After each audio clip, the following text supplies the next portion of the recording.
ជាខ្លឹមសាររួមនៃកិច្ចប្រជុំ GBC នៅពេលនេះខ្ញុំសូមអនុញ្ញាតសង្ខេបខ្លីៗដែលជាចំណុចសំខាន់ដំបូងគឺភាគីទាំងពីរយើងបានឯកភាពគ្នាទៅលើបទឈប់បាញ់បន្ទាន់មួយដែលនឹងចូលជាធរមានចាប់ពីថ្ងៃនេះនៅម៉ោង 12 ថ្ងៃត្រង់ស្របថ្ងៃទី 27 ខែធ្នូឆ្នាំ 2025 នេះតទៅក្រោយពីបទឈប់បាញ់នេះយើងត្រូវបានអនុវត្តឲ្យបានពេញលេញក្នុងរយៈពេល72ម៉ោងដែលក្នុងនោះនឹងអាចឲ្យភាគីថៃមានលទ្ធភាពក្នុងការដោះលែងយោធិន18កម្ពុជា18រូបដែលបានជាប់នៅប្រទេសថៃអស់រយៈពេល151ថ្ងៃមកហើយខ្ញុំសង្ឃឹមថាបទឈប់បាញ់នេះហើយយើងមានការអត់ធ្មត់រហូតដល់72ម៉ោងដើម្បីធានាបាននៅការធានាបាននៅបទឈប់បាញ់នេះឲ្យ18រូបនេះបានត្រឡប់មកប្រទេសកម្ពុជាវិញជួបនឹងបងប្អូនក្រុមគ្រួសាររបស់គាត់វិញនៅថ្ងៃខាងមុខនេះ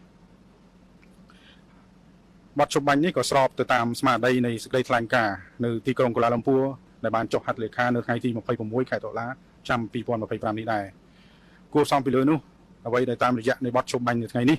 គឺនឹងបើកផ្លូវឲ្យបងប្អូនប្រជាពលរដ្ឋភៀសសឹកដែលមានលំនៅឋានតាមតំបន់ព្រំដែននេះអាចមានលទ្ធភាពក្នុងការត្រឡប់ទៅរស់នៅលំនៅឋានរបស់ខ្លួនវិញអាចប្រកបមុខរបរក៏ដូចជាធ្វើស្រែចម្ការនិងបងប្អូនដែលមានកូនកុមារដែលអាចត្រឡប់ទៅចូលរៀននៅតាមបណ្ដាសាលារៀនបាននៅតាមបន្ទាត់ព្រំដែននេះហើយក្នុងនេះក៏ខ្ញុំសំណូមពរដែរថាឲ្យសូមឲ្យបងប្អូនជនរួមជាតិជាពិសេសគឺបងប្អូនភៀសសឹកមានការស្ដាប់តាមការណែនាំរបស់រាជរដ្ឋាភិបាលហើយជាពិសេសគឺស្ដាប់តាមការណែនាំរបស់អាជ្ញាធរមូលដ្ឋានអាជ្ញាធរខេត្តចំពោះលំនៅឋានណាដែលមានសុវត្ថិភាពពិតប្រាកដពេញលេញសូមឲ្យស្ដាប់តាមការណែនាំនេះហើយចំពោះទីតាំងដែលពុំទាន់មានសុវត្ថិភាពក៏សូមឲ្យបន្តតាមដាននៅអ្វីដែលរាជរដ្ឋាភិបាលក៏ដូចជាអាជ្ញាធរមូលដ្ឋាននឹងបន្តផ្ដល់ជាព័ត៌មានជូនបងប្អូនប្រជាពលរដ្ឋចំណុចដ៏សំខាន់មួយទៀតគឺកិច្ចព្រមព្រៀងនេះគឺមិនប៉ះពាល់ដល់ការខណ្ឌសីមាព្រំដែនរវាងប្រទេសទាំងពីរនោះទេ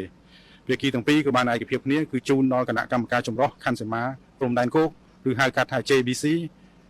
បន្តធ្វើដំណើរការឡើងវិញហើយបានឆាប់រហ័សបំផុតក្នុងការងារវាស់វែងនឹងខណ្ឌសីមាព្រំដែនស្របតាមកិច្ចព្រមព្រៀងដែលមានស្រាប់រវាងប្រទេសទាំងពីរដើម្បីសម្រេចបាននូវសន្តិភាពយូរអង្វែងនៅតាមបន្ទាត់ព្រំដែនយើងចំណុចមួយទៀតគឺកិច្ចព្រមព្រៀងនៅថ្ងៃនេះគឺជាកិច្ចព្រមព្រៀងកម្រិតរដ្ឋមន្ត្រីការពារជាតិដែលជាការបន្តអនុវត្តអ្វីដែលបានឯកភាពគ្នាកន្លងមកចាប់តាំងពីថ្ងៃទី28ខែកក្កដាឆ្នាំ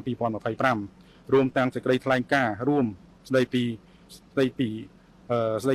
ក្រុងកូឡាឡាំពួរចុះថ្ងៃទី26ខែតុលាឆ្នាំ2025និងសូមបញ្ជាក់ថានេះជាការប្រកាសរួម